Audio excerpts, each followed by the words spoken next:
Hello Mila, hello Jack, hello everybody else who's watching, and welcome to Storytime with Grandad. Today's book is from Bob the Builder, and it is Scruffy Works It Out. One morning, Bob was busy welding some pieces of metal together in his workshop. "What's Bob making?" asked Muck. "He's building a time capsule," Wendy replied. "Everybody in the town is going to give Mr. Ellis of the museum something to put into the capsule. Then we'll bury it outside the museum." "Why?" asked Dizzy. "So that people can dig up the capsule in 100 years' time and find out all about us," Wendy told her. At the farm, Spud had a job to do.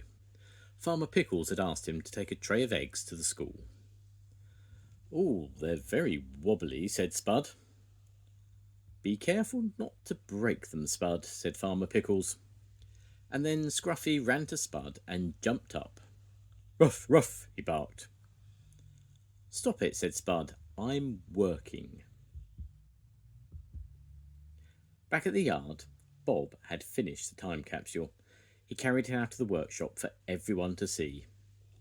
"We'll need Muck and Scoop to help us clear away the rubble, Lofty to bury it, and Dizzy to mix the cement to stick the slab over the hole," Wendy explained to the team. "Can we fix it?" shouted Scoop. "Yes, we can," everyone replied. Spud was walking slowly along the road, trying hard not to break the eggs, when he met Squawk the crow. "Ar, ar!" croaked Squawk. Spud waved his arms to scare him away. "Shoo!" he shouted, but as he waved, the tray wobbled. Splat! An egg smashed onto the ground. "Ar, ar!" laughed Squawk. "It's not funny," said Spud crossly. At the museum, Mr. Ellis was thrilled with the time capsule. "It's built to last forever," Bob told him. "I've already begun things to put in it," said Mr. Ellis. "I've got today's newspaper, some stamps from the post office, and a school cap from Mrs. Percival." Just then, Mr. Bentley arrived with a model of the town hall, which he'd made out of matchsticks. "Wow, that must have taken ages to build," said Bob. "It took me 28.5 hours, Mr. Bentley told him proudly. Outside the museum, Bob measured where the hole for the time capsule should go. He put on his eye and ear protectors and started to drill down into the paving stones. Dud, dud, dud, dud went the drill. Scoop and Muck got to work clearing the rubble away. Just as Bob finished sweeping up, Farmer Pickles and Scruffy dashed towards them. "Hold on, I've got something to go in the time capsule," Farmer Pickles said as he handed over an old green Wellington boot. "Thank you," chuckled Bob. "In it goes." Then Mr. Dixon, the postman, turned up with a framed photograph of the town. "That's great," said Bob as he opened the capsule. "Goodness, it's filling up fast." Mr. Dixon hurried off to finish his deliveries.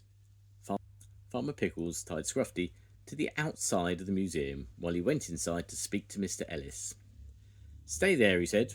"Ruff, ruff, ruff," barked Scruffy. "Be a good boy now," said Farmer Pickles. By the time Spud arrived at the school, most of the eggs were cracked and broken. "It's not my fault," Mrs. Percival said. "I've been chased by a dog and dive-bombed by a bird."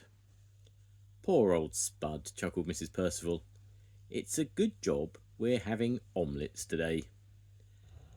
"Phew, that's all right then," said Spud as he skipped away. On his way home, Spud saw Scruffy tied up outside the museum. "Ha ha," teased Spud. "You can't chase me now." Then he spotted the time capsule lying on the pavement. "Wow, a treasure chest," he cried.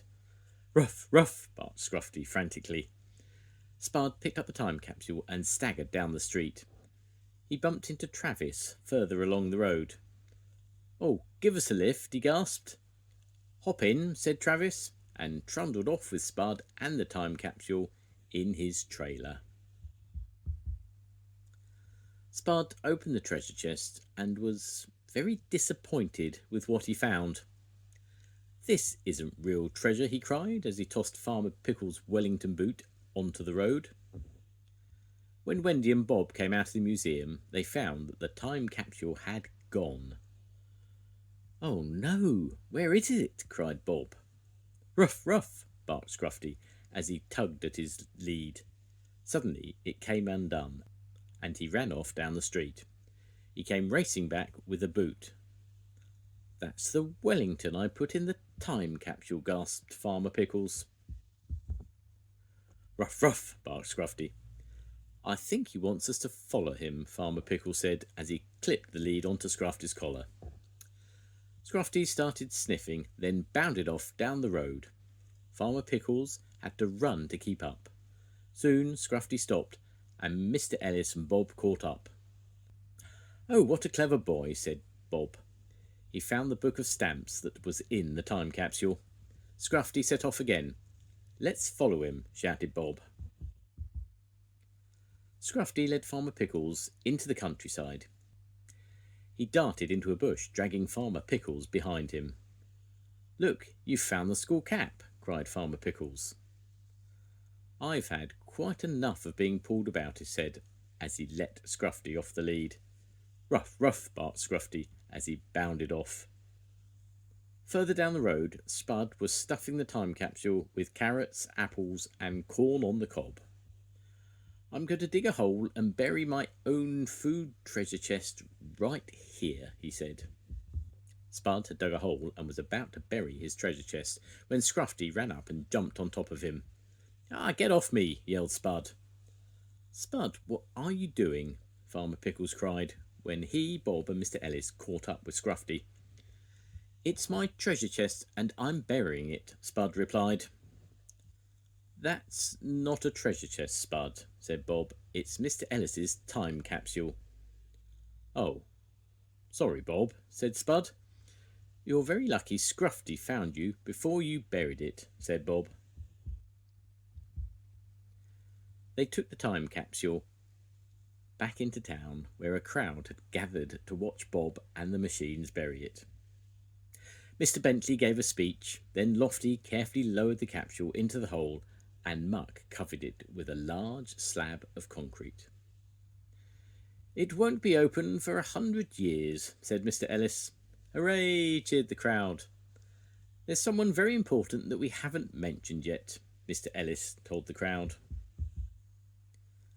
This bone is a reward for clever Scruffty, who tracked down the missing time capsule, Mr. Ellis said. You're a hero. Ruff, barked Scruffty as he chewed on his bone. The end. Goodbye, Mila. Goodbye, Jack. I'll see you soon. Goodbye, everybody. Bye.